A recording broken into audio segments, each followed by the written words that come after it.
The first thing Captain Elias Rourke noticed after breaching the bridge was the silence. Not the peaceful kind, the wrong kind. The kind that comes when a ship's command crew abandons their posts in a hurry, leaving behind half-drunk stimulants, flickering holopanels, and a navigation map still plotting a course through hostile space. The second thing he noticed was the gunfire damage. Scorch marks pitted the walls. One console smoldered quietly. Whatever had happened here, it hadn't ended cleanly. Elias moved with practiced caution, pulse rifle held low but ready. He wasn't a pirate. He wasn't a hero, either.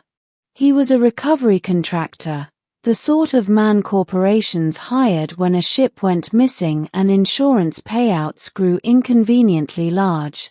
The vessel drifting before him, designation Sovereign Mercy, had been flagged as abandoned after a distress ping cut off mid-transmission.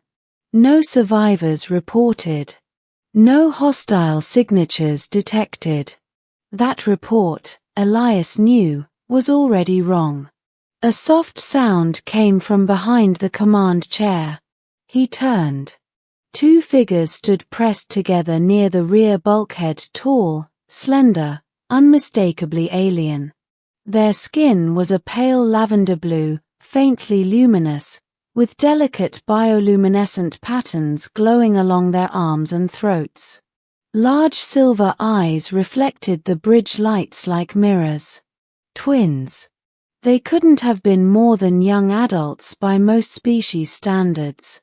One held the other's hand so tightly her knuckles glowed brighter with stress. Elias lowered his weapon immediately. "Easy," he said, keeping his voice calm. "I'm not here to hurt anyone." The twin on the left swallowed. "You seized our ship," she said through a translator band that struggled with her trembling voice. "Will you hurt us now?" The question hit harder than any plasma round. Their names were Sail and Ryn. They belonged to the Itheri, a non-aggressive species known more for diplomacy and biological sciences than warfare. Their people rarely armed ships, preferring escorts or treaties. This ship, Elias learned, had been taken by raiders 3 days earlier. "The crew?" Elias asked quietly as he secured the bridge systems. Ryn looked away. "Taken," she said. "Sold." Elias closed his eyes for half a second. Long enough to feel it. Not long enough to let it slow him down. "I'm sorry," he said. "I didn't know." Sail tilted her head, studying him. "You are human." "Yeah." "You carry weapons," she said. "Because other people do," he replied. That answer seemed to confuse her. Elias locked down the ship's external controls and sent a short encrypted burst to his own vessel, hidden beyond sensor range. Ship secured. Survivors found. No further details. For now, this wasn't a job. It was a responsibility. The twins watched every move he made, bodies tense, wings thin, translucent membranes folded along their backs, twitching with anxiety. Itheri could glide in gravity, but in 0G those wings were useless. "You can sit," Elias said, gesturing to the jump seats. "You're safe. No one's coming for you." Ryn's voice dropped to a whisper. "That is what they said too." Elias didn't pretend he hadn't heard. "I won't lie to you," he said. "This sector isn't safe. But I don't leave people behind." Sail considered him carefully. "Why?" He shrugged. "Because someone once didn't leave me behind." That seemed to be enough. Saturday. The Sovereign Mercy was in bad shape. Drives damaged. Life support on auxiliary. The raiders had stripped anything valuable and fled when Elias's ship ambushed them at the outer hull. One clean maneuver, one precise disabling shot. He'd expected scavengers, not survivors. As Elias rerouted power and plotted a slow burn toward a neutral station, Sail spoke again.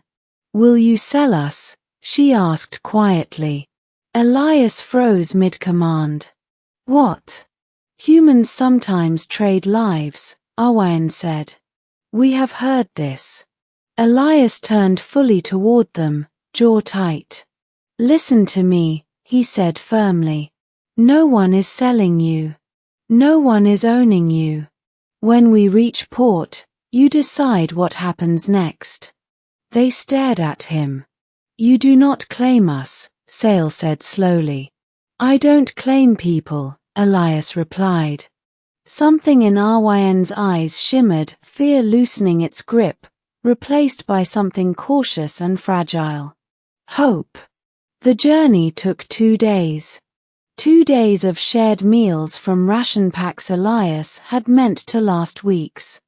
2 days of quiet conversation, of Sail asking endless questions about human engineering and Arwen listening intently as Elias explained how he'd learned to fly by fixing ships that were never meant to fly again.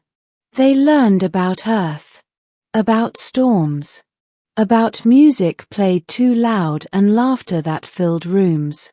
Elias learned about the Ithri bond twin tradition, how twins shared emotional resonance so deep that pain in one echoed in the other. How losing family wasn't just grief, but amputation.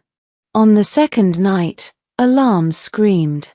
3 hostile signatures jumped in system. Raiders. Same faction. They came back, Arwen whispered, terror flooding through her bond so strongly Elias could almost feel it. Elias stood, calm and lethal. "Get to the engineering bay," he ordered.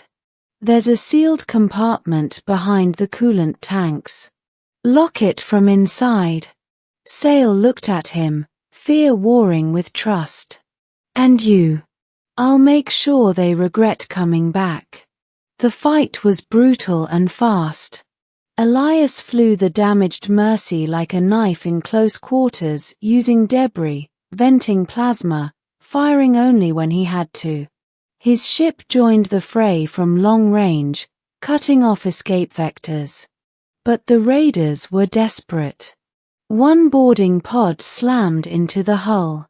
Elias met them in the corridor.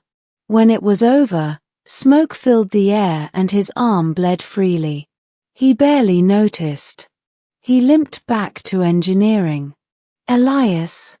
Sail called through the door, voice shaking. "Are you alive?" He smiled despite the pain. "Still ugly," he said. "Still breathing." They opened the hatch. Arwen rushed forward, stopping just short of touching him. "You are injured. I'll live. You fought for us," Sail said quietly. "Yeah," Elias replied. "That's kind of my thing." They reached Port Halcyon at dawn cycle. Medical teams swarmed the Mercy. Authorities took statements. The Raiders faction was flagged, bounties posted. The Ithri consulate arrived within the hour. A delegation bowed deeply to the twins, relief evident in every movement. "You are safe," the elder Ithri said. "We will take you home." Sail looked at Elias. "So soon?" He nodded.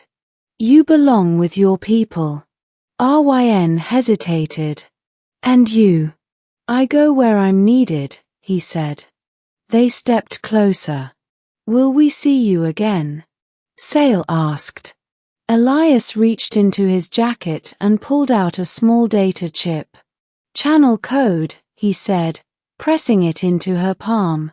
"If you ever need help or just want to talk." Sail closed her fingers around it like it was priceless.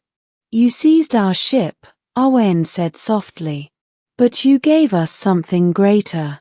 What's that? Elias asked. Proof, she said, that power does not always mean cruelty. They embraced him, careful, gentle, wings folding around his shoulders like warm light. As they walked away, Elias stood alone on the dock, arm bandaged, heart heavier and lighter all at once. He'd seized a ship, yes. But what he'd truly done was remind the universe that when humans take control, sometimes the first thing they do is ask who needs protecting.